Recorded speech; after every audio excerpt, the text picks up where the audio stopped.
Hello YouTube, Jason from Renegade Rants Comics here. Today is New Year's Eve, tonight is the night, we will start off 2025, and yay. Actually, no, I am excited about the new year. I've got some things going on. First thing I'd like to show off is my wonderful Lunch Money comic shirt that I had won on a live stream. And Mike from Lunch Money had shipped it out to me, along with another prize, which was a Nintendo Switch Justice League game. So I was able to re-gift that, and because I don't have a Switch, and love the shirt. So I've got a little Lunch Money swag on, so that's where we are with that. So before we get started, I want to actually kind of mention something that's new to the channel that I haven't had before. So I'm going to kind of pause here and then I'll come back to you. So 2024 has been a pretty good year for the channel. So as such, I've been able to finally hire some help to do some of the video recording. So without further ado, I'd like to introduce Jim. He came to me this Christmas, and I think he's going to be a worthy addition. I believe he said he came down from Canada, so is there anything that you'd like to say? Well, he doesn't talk too much, but that's going to be my new cameraman. Thanks. So exciting news there. The best part is that he works for beer. But anyway, so I went to pick up my, because of Christmas, I knew my LCS wasn't open on Christmas, obviously, so it would be like Thursday. So I stopped in Thursday to actually pick up my books, and then was told that because of whatever's going on with the distribution, I don't know if they're using Diamond or what, but ever since the Diamond in Plattsburgh, which is about 2.5 hours away from me, closed, our books are usually, at least at Patriot Flipper, the LCS in my town, they're about a day late to 2 days late now. So went in Saturday, was able to pick them up. So here's what I got for this week. So we have Batman, Santa Claus, Silent Night Returns, number 5. So this one finishes it off. Again, Jeff Parker and Bernard Chang on this. I really did enjoy the story on this. You know, it's a holiday story, but just the way that they did it and just a lot of the characters they introduced. And like I said before, I really don't have that many books that are kind of themed toward the holidays. And I figured with the channel, at least if, you know, I don't get many more Christmas books, I can always kind of pull these out. Or who knows, maybe next year they'll actually do another series. Next one I got, and I'm kind of hesitant on this, but Blade number 3, Red Band.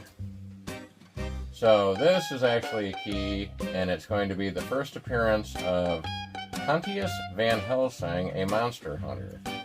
So if you're looking for first appearances, I'd pick this up while you can. It looks like it was Brian Hell and CF Villa and this one. And then with the Red Bands, I haven't been even reading this because I kind of want to just leave them in the original packaging. I figure that at some point I'll probably maybe pick them up. I know everybody's like, just open the Red Band up. It's not going to be worth, you know, hardly anything later on, but I can just see in 20 years going, I should have just left it in there. So, now to the last two. Now this book is going to actually be something I'm going to tell everybody to go pick up. So this is Time Slide number 1. And we've got, it's a key because it's a look ahead at the stories to be published in 2025. And then it looks like potential cameo appearances of characters to be introduced in the new year. And Steve Fox and I can't read my own handwriting. Looks like Kale Nuju was on the art on this. So the only reason I'm saying this is because everybody's always about cameo, first appearance kind of thing. And reading this, like, if a lot of those stories actually come out, it's going to be a pretty interesting year for some of the stuff going on in Marvel, at least in, like, the X-Men type universe / whatever they're going to do for tie-ins. So I would recommend getting this one. It was actually on the pricier side. It was $7 or $6.99. And I usually don't pay that, but it's actually a fairly thick book. So you kind of get your money's worth. And then again, if anyone likes the first appearances, or cameo appearances, whatever you want to call it, I would definitely recommend that one. Now, the last book, anybody that has been watching Dope Comics, I really love his enthusiasm on his videos. I did a live stream with him once, interacted, or actually I think twice now, interacted it with him on social media, that kind of thing, so seems really cool dude. We kind of had a differing opinion when he was kind of doing some shorts on one of the books, and then of course that would be Helverine. And then he did a video on Helverine that actually kind of put my video to Helverine to shame, because he actually admitted how much he liked it. And, you know, I'm a big Percy fan. Looking forward this month because Percy's got a couple things coming out with Marvel. So Wolverine and Deadpool is going to be one of them. I know he's also doing a Spider-Man, and because I saw it on his Instagram post, so I'm kind of excited about, like, when that's coming out, to kind of keep an eye out for that.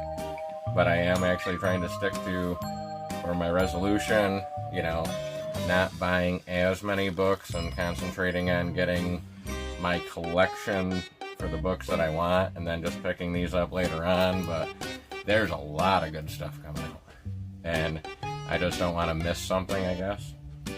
So the last book I have on my to-do list, and or I wanted this and I could have cared less about the other books that were in the pile right there. I could have picked them up whenever, but I wanted this. So we got Hell Hunters 1.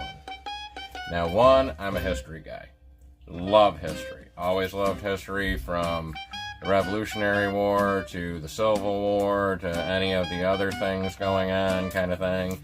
If it was history related, it was something that I could actually really get into.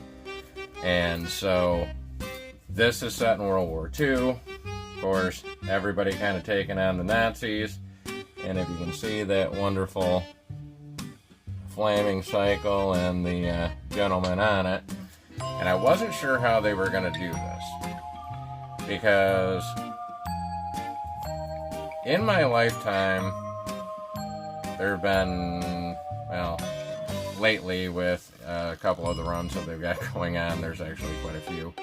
But I was still around for the tail end of Johnny Blaze's run from his series. Wasn't around for the Carter Slade, Ghost Rider, and Phantom Rider, and however they did that thing. Although I am actually looking at maybe trying to pick some of those up if I find them cheap enough too. But I literally, Johnny Blaze, Danny Ketch came in, and I always kind of had a little, I'm a Johnny Blaze guy. Now, I love Danny Ketch, but I was always more, I liked Blaze's story better. Because I know they retconned Ketch later on, but Blaze made a really stupid deal to try to save somebody he loved, and he paid the price for it, but he was trying to turn something good out of it. And Ketch, first few issues, and they even hit on it in a few of the issues, is he didn't have to touch the medallion on the motorcycle. Like, he could have walked away.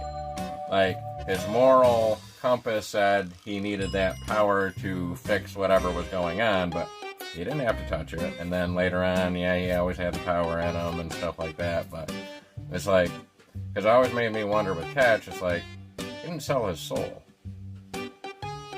Like, Blaze, he sold his soul to Mephisto or the devil or whatever you want to call him back in the day. you know, which was later Mephisto and, you know, all those storylines. But it's like, Ketch touched a glowing thing on a motorcycle and transformed. He didn't sign anything in blood. So does he still have his soul? And then if you read later on, especially like the Aaron run and a lot of the other things, there's kind of a... he's damned like Johnny Blaze, so to speak. So, but there was Johnny Blaze, Danny Ketch, and then eventually they came out with Robbie Reyes. And then I actually was reading where they came out with the Spirit Walker. And, you know, 2000s, it kind of got crazy. There was all sorts of Ghost Riders. Jason Aaron run. Like, there's splash panels of Ghost Riders from all over the world. Which I guess would make sense, because it's not like Blaze was riding his motorcycle over to Australia to get the souls that could be claimed over there kind of thing. But, you know, there was two when I was getting into it kind of thing. And wasn't a big Robbie Reyes fan. Still not really a big Robbie Reyes fan. But, you know, Ketch and Blaze were my Ghost Riders. Now, Halvarine, I like that he's different enough, but I can see where Dope kind of was coming off on, you know, we already have a Ghost Rider, Flaming Skull, you know, a Spirit of Vengeance kind of thing, rides around on a motorcycle, as I could kind of see that, but that's different enough, or like I'm taking it different enough in my personal thing that I actually kind of like where that's going, because I think that's going to end up being some kind of great battle between everybody. But this, so World War II, and if anyone wants to check out, because Dope did a short, you know, talking about this, and then he actually did a pretty good video where he actually went through, like, why this is a great book, and it is a great book, and I actually stopped watching his video because I hadn't got the book yet, so this is going to be a key, obviously, but it's the first appearance of Felix Bruckner, and it's the origin of Ghost Rider 44. So Ghost Rider 44 is a paratrooper who gets shot down, or his plane gets destroyed by some demonic possessed Nazis. And as he's dead in the tree, a force comes to him and offers him the ability to get some vengeance. So Spirit of Vengeance. And then the end of this was phenomenal, because basically Nick Fury's looking at him going, yeah, we probably can't have you riding in the Jeep on fire like that, so you can take the bike. You know how to ride a Harley, right? But, so, this is the origin of Ghost Rider 44. It's got Philip Kennedy Johnson and Jonas Scharf. I'm probably mispronouncing that. So on the art on that, and I got the cover A. They had a couple other cool covers in there, but I'm a cover A guy. If that's the main cover, I just kind of want to get the main covers. I know on Halvarine, I kind of went with the Bagley cover as well. But, so down in the comments, what do we think about the addition to the, you know, Renegade Rants Comics production team? And what are some of your resolutions for the comic hunting, or comic buying, or comics in general? Like, are you gonna look to fill a run in? Are you going to look to start reading something else and collecting things kind of out of your wheelhouse?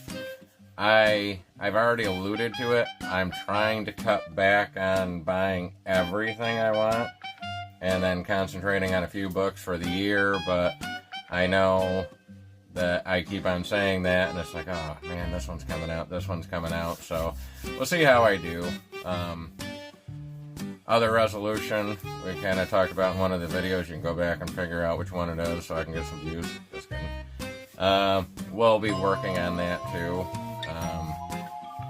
But I hope everyone has a safe New Year's, and a good New Year's. If you got the day off, or if you have to work, I used to work a lot of New Year's because it was time and a half, and I was so hungover, but I always bartended or bar back the night before, so on New Year's Eve, so I never actually celebrated New Year's that much, and so we'll see how that goes. But wish everyone safe. Make sure if you're out, you know, and you have a few too many, with the options you got now, phone a friend, you know, get a cab, you know, or have a DD, there's Uber. Like, you know, there's so many ways that you can get home now that you don't have to risk it, you know. Just be safe out there, everybody. And I will see you back here at 2025.